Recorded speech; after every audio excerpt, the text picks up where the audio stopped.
Sir हो गई, हो गई ना, ठीक है स्टार्ट। हाँ जी। तो हम लोग आगे बढ़ते हैं।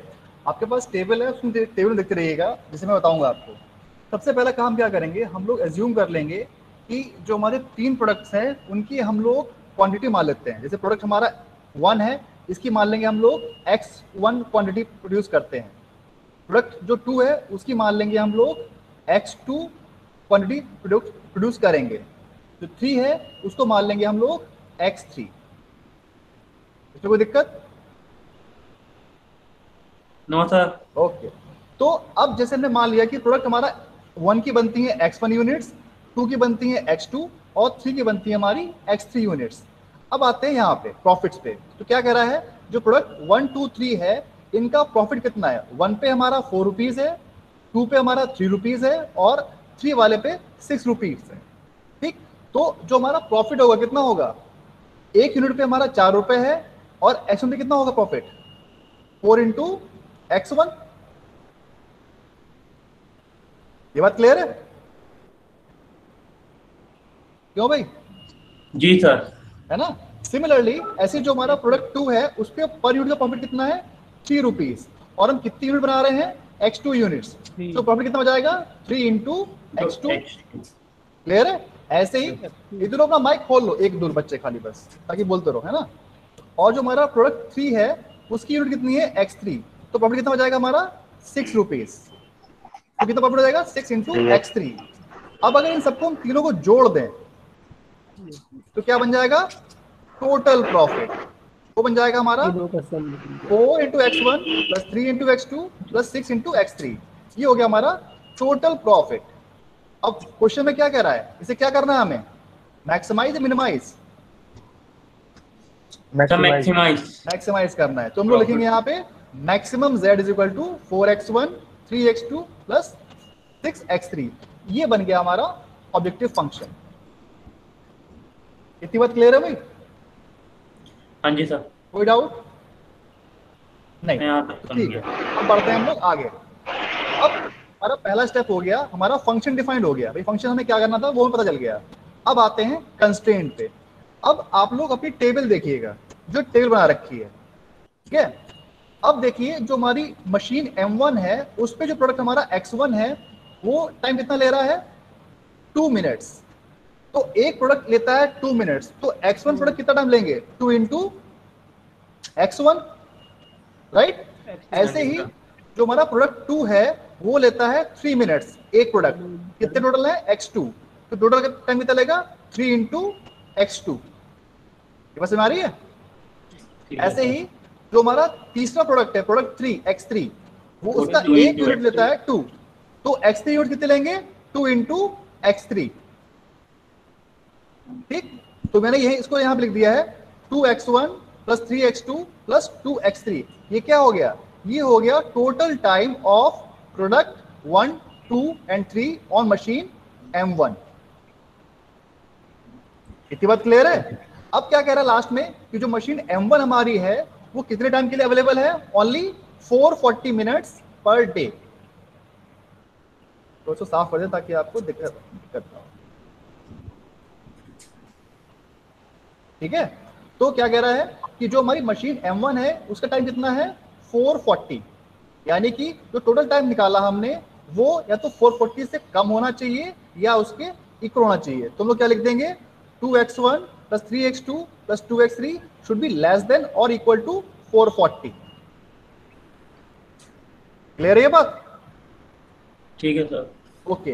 अब आप लोग मशीन M2 के लिए ऐसे ही क्वेश्चन बना के दिखाओ मुझे, और फिर चेक करेंगे सही बना तो नहीं बना पा रहे हो आप। बनाइए, M2 के लिए बनाइए। 4x1 0x2। जहां पे डैश लगा है इसका मतलब ये है कि वहां पे कोई भी प्रोडक्ट नहीं बनता है। 4x1 0x2 3x3 equal less than equal to 470। Very good very good, सब लोग चेक कर लो। ये आपका बनना चाहिए सेकंड कंस्ट्रेंट, ये वाला 4x1 plus 0x2 plus 3x3 should be less than और इक्वल टू 470। सर जहाँ पे मतलब डैश दिया हुआ है वहाँ 0 लिखना जरूरी है या फिर स्किप कर सकते हैं? वो 0 मैंने समझाने के लिए लिखा है, आप इसको स्किप भी कर सकते हो। नहीं सर, जैसे 4x1 प्लस 3x3 भी तो लिख सकते हैं। हाँ बिल्कुल, हम लोग ऐसे ही लिखेंगे आगे जब क्वेश्चन करेंगे। ये आपको समझाने के लिए लिखा है ताकि कंफ्यूजन ना हो। ओके जैसे मैं जीरो कर दिया उसका कुछ मतलब रहा नहीं गया, zero into zero something zero जाता है, कुछ नहीं बचता है वो, उससे आपको डाउट ना हो इसलिए मैंने जीरो किया वहां पे। ठीक है, आगे से जब भी लिखोगे आप ऐसे लिखोगे 4x1 plus 3x3 less than equal to 470। तो आई थिंक अब थर्ड वाला भी क्लियर होगा आपको, वो बन जाएगा आपका 2x1 5x2 प्लस 0x3, चाहे लिखो चाहे मत लिखो कोई दिक्कत नहीं है, लेस देन इक्वल टू 430। ठीक है अब सर। कितना बन रहा है? और जो ये लास्ट मैंने आपको बताया था, this is the non negativity conditions, ये आपको हमेशा अपने आप लिखनी है, ये क्वेश्चन में कहीं नहीं रहेगा। ठीक है, जो मैंने ये दिखा रहा हूँ x1 x2 x3 और ग्रेटर देन इक्वल टू 0, इसको बोलते हैं नॉन निगेटिविटी कंडीशन। मतलब इसका मैंने बताया था आपको कल कि अगर कोई भी प्रोडक्ट है या तो वो बनेगा या फिर नहीं बनेगा। नॉन नेगेटिविटी है सर, ये नॉन नेगेटिविटी कंडीशन सब में सेम ही रहेगा? ये बेटा सब में लिखनी है आपको अपने आप, हर क्वेश्चन में। सेम ही रहेगा ना? हाँ, आपको दिया नहीं होगा, आपको ये अपने आप लिखना होता है। मैं जो ही तो समझाने की कोशिश कर रहा हूँ कि जो भी आपने प्रोडक्ट एज्यूम किया है x1 x2 x3, या तो वो बनेगा, 1 2 3 4 5 10 यूनिट बनेंगे, या फिर वो नहीं बनेंगे, जीरो बनेंगे। कभी भी निगेटिव में आपका प्रोडक्शन कभी नहीं जाएगा कि आपने -1 प्रोडक्ट बना दिया, -10 बना दिए, पॉसिबल है इस तरह की बात? नहीं सर, नहीं है वही ना, इसीलिए हम लोग लिखते हैं हमेशा यहाँ पे x1 x2 x3 are greater than equal to 0, ये हमेशा आपको अपने आप लिखना होता है। तो जैसे ही आप ये बना दोगे तो आपके 5 नंबर क्वेश्चन कंप्लीट हो गया फॉर्मुलेशन, यानी कि ये आपका एलपीपी फॉर्मुलेट हो गई है। This is called formulation of LPP. जो आपका आधा पेज का क्वेश्चन था वो आपको 4 लाइन में पड़ गया। ठीक है भाई, ठीक है तो सर। ये आपके 5 नंबर क्वेश्चन में पक्के हो गए। अब उसके बाद की जो बातें हैं वो हम लोग करेंगे कल, लेकिन आज हम लोग सिर्फ फॉर्मुलेशन ही सीखेंगे। ये क्वेश्चन मैंने आपको करा के दिया, इसमें किसी को कोई डाउट है, कोई पॉइंट समझ में आया, मुझसे पूछ लो एक बार कहीं पे भी, मैं दोबारा रिपीट कर दूंगा अभी। नहीं बताइए, सर, ये तो समझ में आ गया। पूरा क्लियर सब लोगों को? जी सर। तो बेटा कमेंट सब लोग यस लिख दो, सब लोग जितने लोग ऑनलाइन क्लास में हैं, लिख दीजिए यस कमेंट में। टाइम रिपीट कर दो सर एक बार, क्या? रिपीट कर दो सर एक बार। हाँ वही मैं कह रहा हूँ।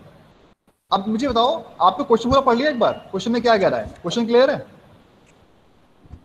क्वेश्चन में ये कह रहा है कि हमारे पास 3 मशीनें हैं, M1 M2 और M3, और हमारे पास 3 प्रोडक्ट्स हैं, प्रोडक्ट 1 प्रोडक्ट 2 और प्रोडक्ट 3, राइट? अब हम लोगों ने क्या करा कि जो प्रोडक्ट 1 है उसको मान लिया कि वो प्रोड्यूस करता है x1 यूनिट्स टोटल, और जो हमारा प्रोडक्ट 2 है उसकी मान लिया हमने x2 यूनिट्स, प्रोडक्ट 3 की मान लिया हम लोगों ने x3 यूनिट्स। इसमें कोई दिक्कत? नो जी सर। सर। ये डाउट किसको आया वैसे बेटा? एक मिनट पूछूं मैं, किसको डाउट है बेटा ये? अनुज? Yes sir. ओके ठीक है, तो तनुज देखो इस पे अब हम लोगों ने क्या करा कि जो हमारे ये 3 प्रोडक्ट मान लिए हम लोगों ने x1 x2 और x3, ये नीचे दिए हुए हैं इनके टाइम कि हर मशीन पे इसको टाइम कितना लगता है। तो हम लोग बात करते हैं प्रोडक्ट 1 की, इसका टाइम दे रखा है 2 मिनट्स पर प्रोडक्ट, टोटल में कितने माने हैं x1 यूनिट्स, तो टोटल टाइम कितना हो जाएगा 2 इंटू x1। ऐसे ही जो प्रोडक्ट 2 है हमारा वो हो जाएगा 3 इंटू x2, और जो 3 है वो जाएगा 2 इंटू x3। टोटल क्या आ जाएगा हमारा? Total time consume by machine M1, यानी कि जो टोटल टाइम लगेगा वो मशीन M1 पे लगेगा, राइट? अब जो हमारी लास्ट में कंडीशन दी हुई है कि जो मशीन M1 है वो कितने टाइम के लिए हमारे पास अवेलेबल है? Only 440 minutes per day. ठीक है, ये हमारी कंडीशन है कि जो मशीन हमारी है सिर्फ इतने टाइम के लिए अवेलेबल है, इसके बाद हमारी मशीन हमें नहीं मिलेगी काम करने के लिए। Okay sir.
अरे क्या हाल है भाइयों?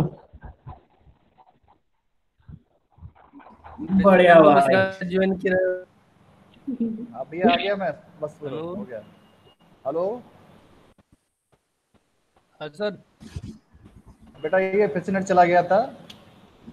ये बड़ी समस्या हो रही नेट की भाई, यहाँ पे लाइट जाने की। चलो भाई, तनुष कहाँ पे थे हम लोग?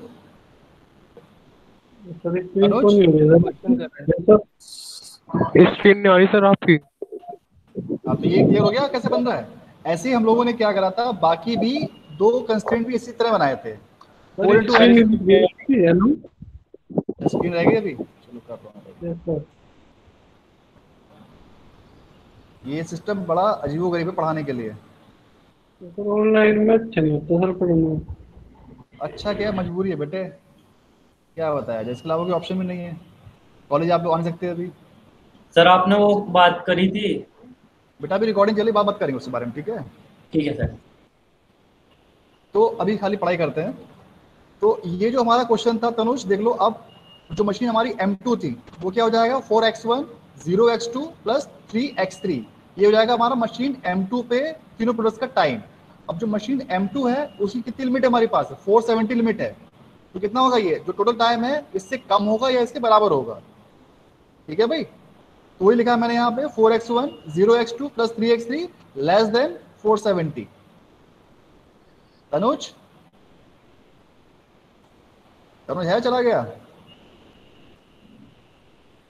इसके लिए रिपीट कर रहा हूँ भाई मैं। तनुज,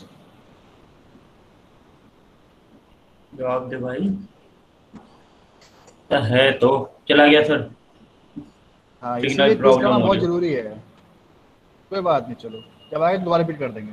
तो बाकी लोग बच्चों को क्लियर है कि जो पहली हमारी फॉर्मेशन हुई है कैसे हुई है। यस ठीक सर। है, यस सर। तो अब मैं आपको एक क्वेश्चन दे रहा हूँ। ठीक है, अब उसको आप लोग 5 मिनट पहले पढ़िएगा अच्छे से, और अपने आप करने की कोशिश करिएगा, फिर मैच करते हैं कि चलो सही कर पा रहे हैं। Okay sir. ठीक है सर। सर ये टेबल हर क्वेश्चन में बनी हुई होती है, बनानी पड़ती है? मैंने वही कहा, हर क्वेश्चन में बनी नहीं होगी, आपको कई बार बनी मिलेगी, वरना आपको अपने आप टेबल बनानी पड़ेगी। ठीक है। ठीक है, ठीक है सर। चलिए अब मैं आपको क्वेश्चन दे रहा हूँ, ये क्वेश्चन ट्राई करिए एक बार, इसको पढ़िए एक बार।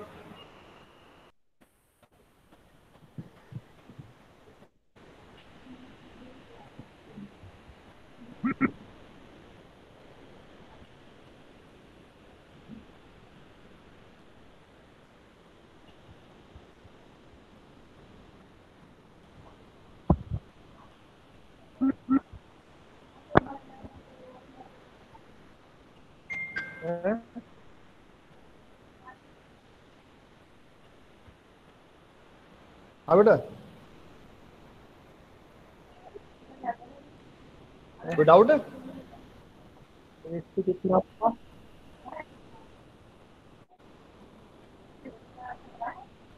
देना पड़ेगा भाई। बेटा जो लोग अपने बहा के बात करो, प्लीज माइक ऑफ कर लीजिए अपना। यार वो ठीक सभी है, यार तो दोनों को पकड़ा।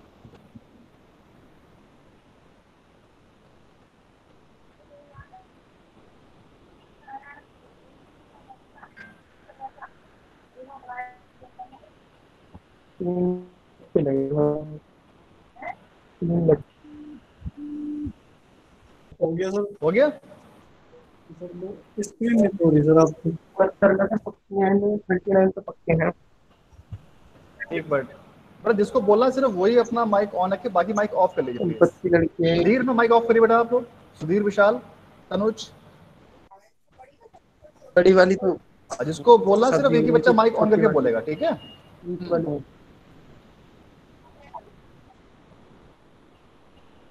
चलिए, जिन लोगों ने कर लिया है वो लोग मैच करें, जिनका नहीं हो पा रहा है वो लोग देखें यहाँ पे, ठीक है। क्वेश्चन में क्या कह रहा है कि एक कंपनी है जो कैलकुलेटर बनाती है। ठीक है, दो तरह कैलकुलेटर बनाती है, पहला बनाती है हाँ साइंटिफिक और दूसरा ये हमारे अच्छी पास कैसा है। है। ये भी देखने को ये बेटा भी कौन अच्छी बात वाली कर रहा है लग घर पे अपने, रही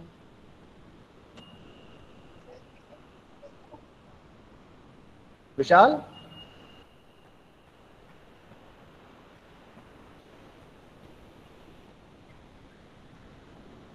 यस सर। विशाल जी बेटा अपना माइक ऑफ कर लो, आप अपना माइक ऑफ कर लो, आपकी बात आ रही है यहाँ पे जो बात।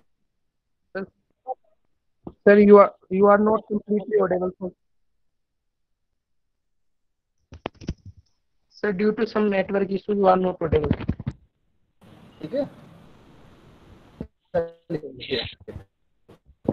क्वेश्चन पे आते हैं। आती है पहला आपका है हैंड, ठीक है। उसके बाद क्या कह रहा है क्वेश्चन में, the long term projections indicate an expected demand of at least 150 scientific and 100 hand hold calculators each day, right. उसके बाद क्या बोल रहा है, because of limitation of the production capacity no not more than 250 scientific and 200 hand hold calculators can be made daily. ये आपकी constraint सारी आ गए, राइट। उसके बाद क्या कह रहा है, to satisfy the shipping contract a minimum 250 calculators must be shipped each day. Each scientific calculator sold results in a 20 rupees loss, यानी कि ये आपको 20 रुपीज का लॉस कर रहा है। But each hand held calculator produce 50 rupees profit, यानी कि ये आपको 50 रुपीज का प्रॉफिट दे रहा है। Then how many of each type should be manufactured daily to maximize the net profit? तो मुझे बताइए कि जो फंक्शन बनेगा आपका वो किस तरह का फंक्शन बनेगा, मैक्सिमाइज या मिनिमाइज? तो मैक्सिमाइज। मैक्सिमाइज टाइप का, क्योंकि इस पे क्या पूछ रहा है, प्रॉफिट पूछ रहा है कि Maximum मैक्सिमाइज profit। कितना होगा प्रॉफिट। ये बात क्लियर है? ये आपको क्वेश्चन पढ़ के अपने आप अच्छा। एनालाइज करना है, अपने आप आपको समझना पड़ेगा। कई बार ये वर्ड नहीं दिया जाएगा, बात समझ आ रही है? जो मैक्सिमाइज लिखा है यहाँ पे, बस ये कहेगा कि मैक्सिमाइज द प्रॉफिट या कुछ भी और लैंग्वेज बोल देगा, तो आपको अपने आप एज्यूम करना है कि हमें फंक्शन मैक्सिमाइज करना है, राइट। अब आगे बढ़ते हैं। हाँ, सब प्रॉफिट होगा तो मैक्सिमाइज होगा और लॉस होगा तो हमेशा मिनिमाइज। ये कहीं पे एक बड़े बॉक्स में लिख लो कि जब भी प्रॉफिट की बात आएगी वो हमेशा मैक्सिमाइज ही करना है हमें, और जो कॉस्ट है वो हमेशा हमें मिनिमाइज करनी होती है। कि भाई आप एक कंपनी के ओनर हैं, आप क्या चाहोगे कि आपका हमेशा प्रॉफिट ज्यादा हो और कॉस्ट आपकी हमेशा कम आए, लागत कम आए, वही वाली बात, राइट। जी सर। अब बढ़ते हैं सोल्यूशन पे। तो पहला स्टेप क्या है, इसमें उन्होंने क्या करा है, मान लिया है कि जो एक्स यूनिट्स हैं वो हमारे साइंटिफिक कैलकुलेटर बनाते हैं और जो वाई यूनिट्स हैं वो हमारी बनती हैं हैंड होल्ड्स की, राइट। जैसे लोगों ने x1 x2 माना था, इसमें कोई रूल नहीं है, आप कुछ भी मान सकते हो, x1 x2 x y z कुछ भी whatever, बट आपको प्रॉपर्ली वही नोटेशन यूज करने हैं आगे तक। पहला स्टेप ये हो गया, मान लिया हमने x यूनिट्स मान ली साइंटिफिक की और y यूनिट्स मान ली हमने हैंड होल्ड की। अब जो क्वेश्चन में दिया हुआ था उसको आपने समराइज कर लिया हुआ टेबल फॉर्म में। तो पहला क्वेश्चन क्या कह रहा था, since the company cannot produce negative number of calculators in a day, the natural constraints should be this. जो हमने बताया आपको, non negative condition x and y should always be greater than or equal to 0, right? उसके बाद क्या कह रहा है, the lower bound for the company to sell the calculators is already supplied in the problem. We can note that भी जो हमारी x units है वो कितनी बननी चाहिए 150 और y कितनी बननी चाहिए 100, ये तो ऊपर दिया हुआ है 100 150 एंड 100, ठीक है। अगर टेबल फॉर्म में बना लिया होगा तो आपको तुरंत क्लियर होगा मैं क्या बता रहा हूँ। अगर आपने टेबल नहीं बनाई है तो वो क्वेश्चन पढ़ना पड़ेगा, ढूंढना पड़ेगा, बस टेबल का फायदा ये है। उसके बाद क्या कह रहा है, अगला कंस्ट्रेंट क्या है, the upper bound for these variables owing to the limitation of the production per day company. अब जो कंपनी की जो लिमिटेशन है वो क्या है कि एक्स की बनती है पर यूनिट 250 यूनिट्स और वाई की बनती है 200, ये देखिए ऊपर। अच्छा सर, मतलब जो ऊपर वाली है वो डिमांड है और जो नीचे वाली है वो मतलब इतने प्रोडक्ट बना सकते कैपेसिटी हैं है, यानी कि जो साइंटिफिक कैलकुलेटर की 250 पर डे में सकते हैं मैक्सिमम, उससे ज्यादा नहीं, और हैंड होल्ड मैक्सिमम 200, वही यहाँ पे बनाया है, ठीक है। 250 और 200, या तो 250 बनेंगे या इससे कम बनेंगे, ठीक है। फिर क्या कह रहा है लास्ट में, क्या बोल रहा है, to satisfy the shipping contract minimum of 250 calculator must be shipped, यानी कि कम से कम 250 कैलकुलेटर तो बनने ही चाहिए दोनों टाइप के, चाहे वो साइंटिफिक हो या फिर हैंड होल्ड हो। तो कैसे बनेगा इसका constraint, x y should be greater than और इक्वल टू 250, यानी कि जो दोनों का समेशन है 250 से ज्यादा ही होना चाहिए। क्या सुना आ गई जो यहाँ लिखा हुआ है, मिनिमम 250 कैलकुलेटर्स। अब इनको एक सेट फॉर्मेट में लिखेंगे तो वो हमारा आ जाएगा नीचे इस तरह से स्टेप 3 में। फंक्शन हमारा क्या हो जाएगा, मैक्सिमाइज, यानी कि maximize z is equal to, चाहे आप इसको p लिखो चाहे कुछ भी लिखो, एक ही बात है, maximum z is equal to -20x plus 50y। क्यों, क्वेश्चन पढ़िए। सर क्या बोल रहा है, लॉस है ना, क्योंकि लॉस है, क्योंकि साइंटिफिक कैलकुलेटर पे में लॉस कितना हो रहा है, 50 रुपीज का लॉस है, इसलिए मैं उसको माइनस कर दिया। बट वहीं पे जो हैंड होल्ड कैलकुलेटर है वो में प्रॉफिट दे रहा है कितने का, 50 रुपीज का। तो क्या लिखेंगे हम लोग, -20x प्लस 50y। क्यों, क्योंकि x यूनिट्स हमारी किसकी है, साइंटिफिक कैलकुलेटर की है, और y हमारी कितनी है, हैंड होल्ड की। तो कितना हो गया टोटल हमारा ये 20 इंटू एक्स प्लस 50y। अब चूंकि ये लॉस था इसलिए मैं इसको माइनस कर दिया। दोनों का समेशन क्या होगा हमारा, टोटल प्रॉफिट। और कैसा होना चाहिए तो प्रॉफिट हमारा, मैक्सिमाइज टाइप का। क्लियर है बात। अब जो हमने ऊपर कंडीशन बनाई थी ये वाली, इनको हम लोग यहाँ पे बैलेंस कर देंगे। ठीक है, ये जो हमारी x है वो कितनी होनी चाहिए, मिनिमम 150, मैक्सिमम 250। ठीक है, इन्होंने क्या समराइज कर दिया है, वरना हमारे पास 1 2 3 के बजाय हमारे 5 बनते कंस्ट्रेंट जो हमारे ऊपर बने हुए हैं। ठीक है, पहला ये 1 2 3 4 और 5 इन्होंने समराइज करके एक ही बना दिया है, वरना आप इसको इस तरह भी ले सकते हो कि पहला हो जाएगा आपका x is greater than 150, y is 100, x is less than 250 and y is less than 200, and fifth one is x plus y is equal to 250। तो ये हो जाएगा हमारा पहला कंस्ट्रेंट, ये हो जाएगा हमारा दूसरा कंस्ट्रेंट, ये हो जाएगा हमारा तीसरा कंस्ट्रेंट, ये हो जाएगा हमारा चौथा कंस्ट्रेंट, और ये हो जाएगा हमारा पांचवा कंस्ट्रेंट। और जो हमारा ये जो नॉन नेगेटिव कंडीशन है ये आपको हमेशा बिल्कुल बॉटम में लिखनी है, हमेशा अपने आप। ठीक, फंक्शन बन जाएगा हमारा ये वाला। ठीक है, तो ये बन गई हमारी एलपीपी। इसमें कोई डाउट किसी बच्चे को? सर केवल थर्ड और फोर्थ स्टेप भी तो लिख सकते हैं क्या बेटा? देखो ऐसा है, अगर क्वेश्चन तुम्हारा आया है 5 नंबर का तो तुम्हें थोड़ा सा दिखाना पड़ेगा स्टेप बना के कि लेट x1 लेट x2, ये सब थोड़ा सा दिखाना पड़ता है। अगर आपका क्वेश्चन 2 नंबर का है तो सीधे आप क्वेश्चन के नीचे स्टेप 3 स्टेप 4 तो कोई दिक्कत नहीं है। ठीक है, वो डिपेंड करता है क्वेश्चन कितने नंबर का है, बात समझ रहे हो। क्वेश्चन ज्यादा नंबर का है तो आपको थोड़ा स्टेप दिखाने पड़ेंगे, भाई स्टेप हमने इतने स्टेप में किया है। अदरवाइज आप क्वेश्चन खाली 2 स्टेप में कर सकते हो आप, कोई दिक्कत नहीं। ओके सर, आई थिंक यहाँ तक किसी कोई दिक्कत नहीं है। नहीं सर। चलिए आगे बढ़े क्वेश्चन, अगले क्वेश्चन पे। जी सर। चलिए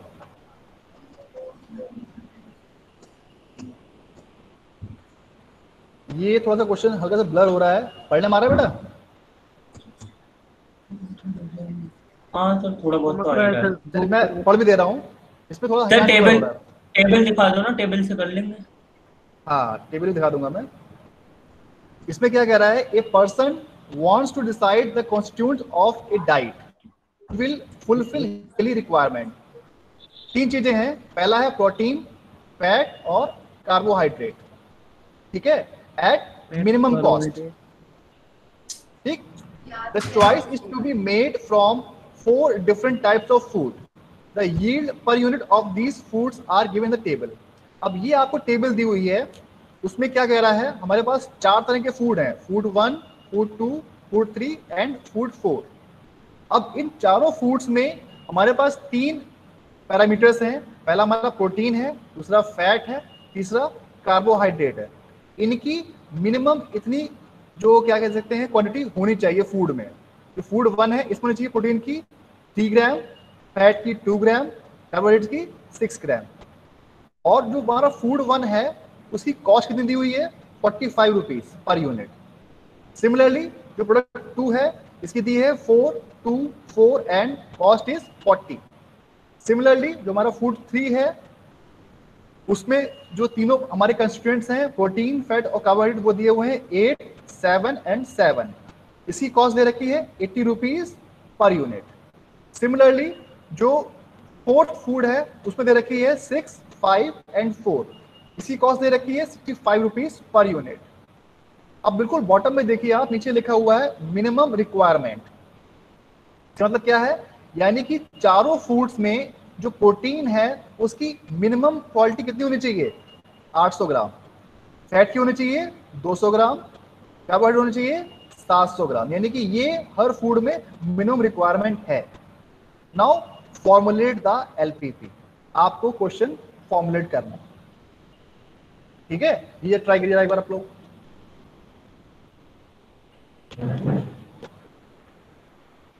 सब लोग ट्राई करो एक बार फटाफट।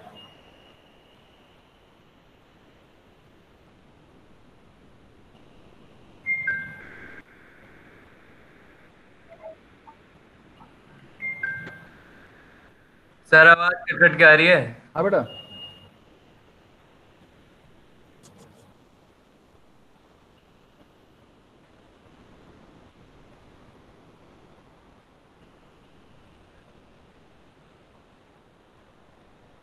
पहले मुझे बताइए कि फंक्शन हमारा किस तरह का बनेगा, मैक्सिमाइज या मिनिमाइज टाइप का?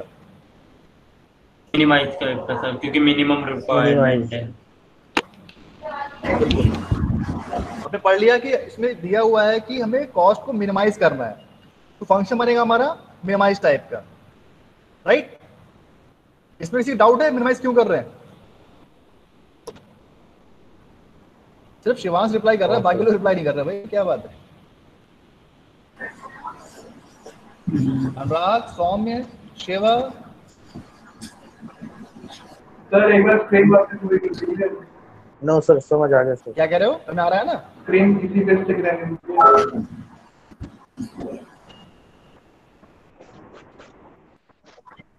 अगर समझ में आ गया तो फटाफट इसका फंक्शन बनाओ पहले, फिर आगे बढ़ो। मैक्सिमाइज करिए, मिनिमाइज करिए, जो भी आपको बनाना बनाइए अपने हिसाब से।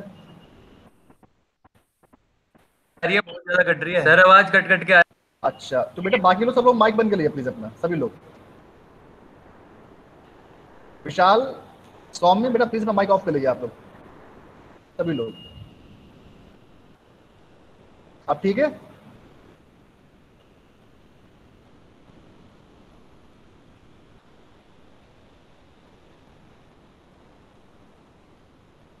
ओके।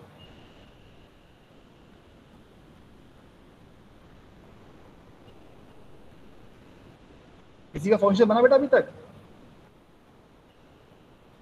जिसका बन गया वो मैच कर ले यहां से।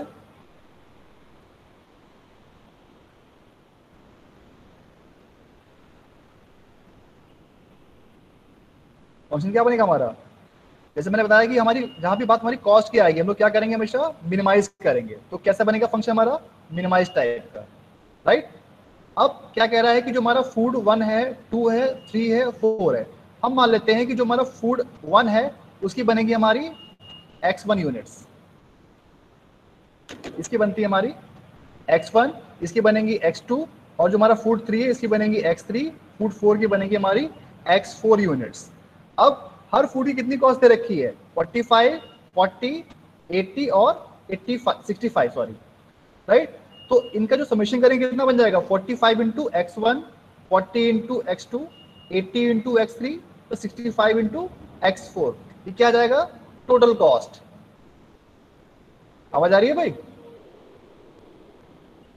Yes yes sir. Okay. Yes sir. तो हम लोग क्या करेंगे, फंक्शन में लिखेंगे इस तरह से, minimize z is equal to 45x1 plus 40x2, 80x3, 65x3। ये क्या हो गई? टोटल कॉस्ट हो गई सारे फूड्स की।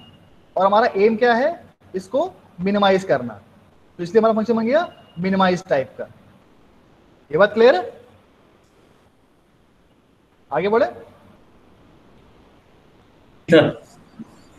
ओके। तो अब आते हैं हम लोग अगले स्टेप में। ये हमारा फंक्शन डिफाइंड हो गया, अब बनाएंगे हम लोग कंस्ट्रेंट।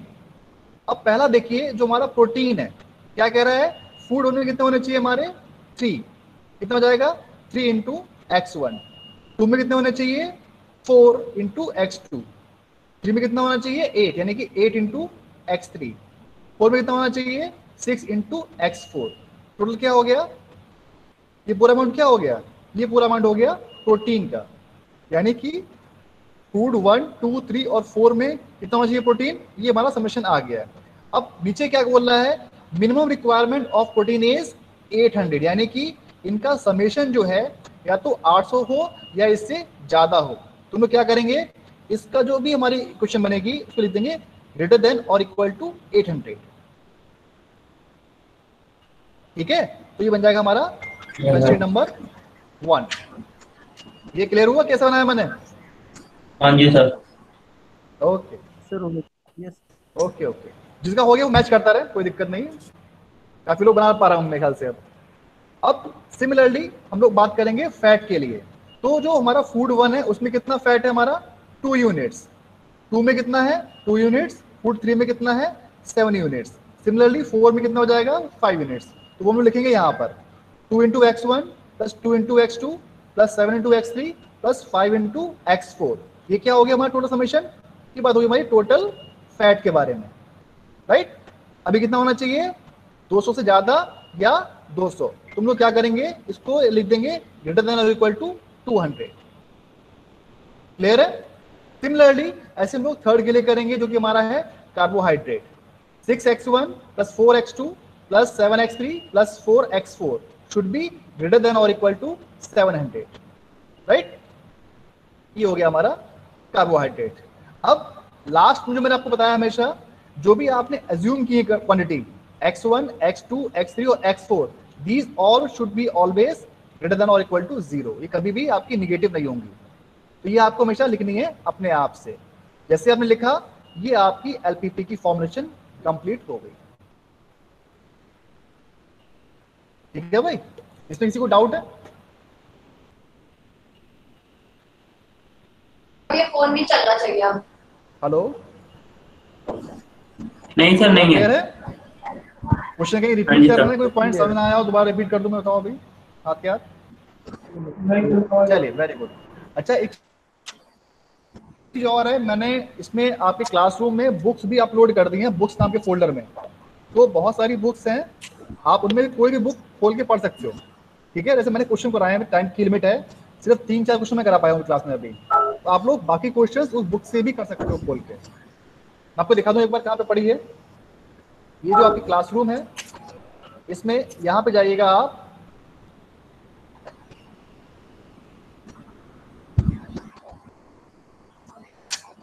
कर दी थी सर आपने बुक्स और OR। इसमें आपकी 3 बुक्स पढ़ी हुई हैं। ये हिरण गुप्ता है, ये H.A. ताहा है, और ये आपके गेट के नोट्स। क्या बोले बेटा? ये सारी इसमें अपलोड कर रखी है, आप इसको पढ़ सकते हो एनी टाइम कभी भी, राइट। अब मैं आपको एक क्वेश्चन और दे रहा हूं, उसके बाद क्लास खत्म करूंगा मैं। अब ये क्वेश्चन आपको पूरा अपने आप करना है, ठीक है। और मैं 2 क्विज दे रहा हूं अभी हाथ के हाथ आपको, दोनों क्विज भी सबमिट करने हैं अभी। ठीक है ठीक है, ठीक है सर। क्वेश्चन पढ़िए और क्विज भी करिए, दोनों चीजें मैं दे रहा हूं अभी हाथ के हाथ आपको।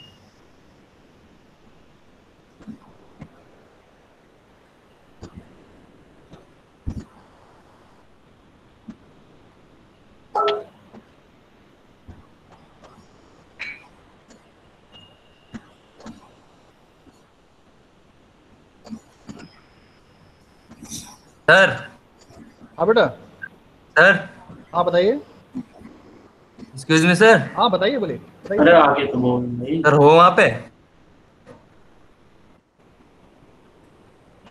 आपको क्विज मिल गया पहला, बताइए।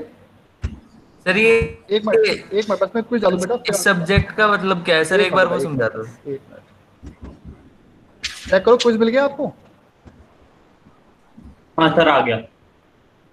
ठीक है, 2 क्विज आएंगे, 1 और 2। हाँ अब बताइए क्या दिक्कत है, पूछो।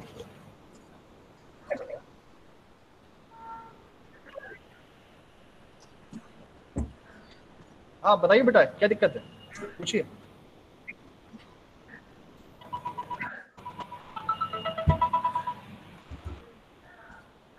सर आवाज कट कट के आ रही है, मैं कह रहा हूँ सर इस सब्जेक्ट का मतलब बता देते एक बार। बाकी लोग बेटा माइक अपना ऑफ करो, तब आवाज क्लियर आएगी आपको। बाकी लोग माइक खोल रखा हो किसी और ने। कौन पूछ रहा है, विकास या शिवांश? तो विकास विकास।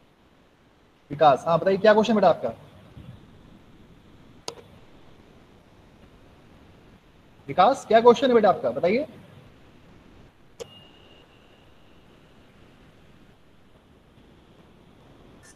सर मैं ये पूछ रहा हूँ ये सब्जेक्ट का सब्जेक्ट मतलब किस मोटिव बारे में क्या है? है, क्या मतलब है सब्जेक्ट सर बोल रहे ये सब्जेक्ट किस बारे में है सर, एक बार वो बता देते हैं आप। अच्छा, ये जो क्वेश्चन है ये आपका ब्लेंडिंग टाइप का क्वेश्चन है। इस सब्जेक्ट में हम पढ़ क्या रहे हैं सर? पढ़ क्या रहे हैं सर हम इसमें? आपकी बेटा आवाज कट रही है बहुत, समझ नहीं पा रहा हूँ क्या करो आप।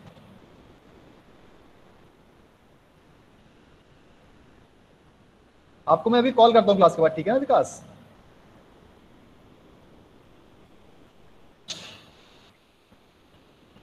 हाँ सर आपकी भी, आपकी हाँ, बहुत कट रही है सर। इसमें क्या हुआ है, सिर्फ बाकी लोगों ने माइक खोला था ना, तो इसलिए आवाज कट रही है। हाँ सर ठीक है। अब साफ आ रही है?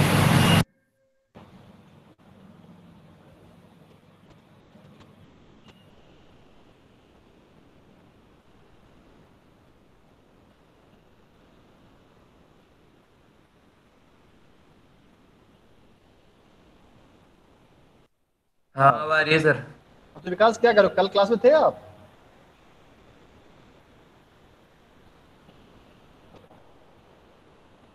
ये जो भी डाउट्स जो आप पूछ रहे हो, आई थिंक आप पूछ रहे हो कि पेपर क्यों पढ़ रहे हैं, ये वाला इसका मतलब क्या है, आई थिंक जो मैं समझ पा रहा हूँ। क्यों विकास? नहीं थे ना? नहीं हाँ, सर कल नहीं तो था वही मैं। वाली बात। एक काम करो आप, जो मैंने वो क्लासरूम में गड़बड़। कल का डाला है वीडियो का लिंक, आप उसको एक बार देख लो एक बार पूरा, उसमें मैंने पूरा एक्सप्लेन किया हाँ है सर। टॉपिक क्या है। सर मतलब ये सब्जेक्ट के बारे में मतलब क्या पढ़ सर रहे हैं क्विज सर? ओपन सर पर नहीं, अभी जिसका क्विज ओपन नहीं हो रहा है हाँ वो सर। नहीं खुल ऑफिशियल रहा आईडी से करे। है, नहीं दो क्विज ना खुलने का तो कोई रीजन नहीं बेटा, सब लोग कर रहे हैं, काफी लोगों ने कर भी दिया है, 11 लोगों ने जो यस कर सर भी हो दिया गया। है, ठीक है ना? आप अपनी ऑफिशियल आईडी से करिए बेटा। सुधीर, आप कल भी नहीं कर पा रहे थे क्विज, आप इसको बेटा ऑफिशियल आईडी से करिए, ठीक है ना? हो जाएगा।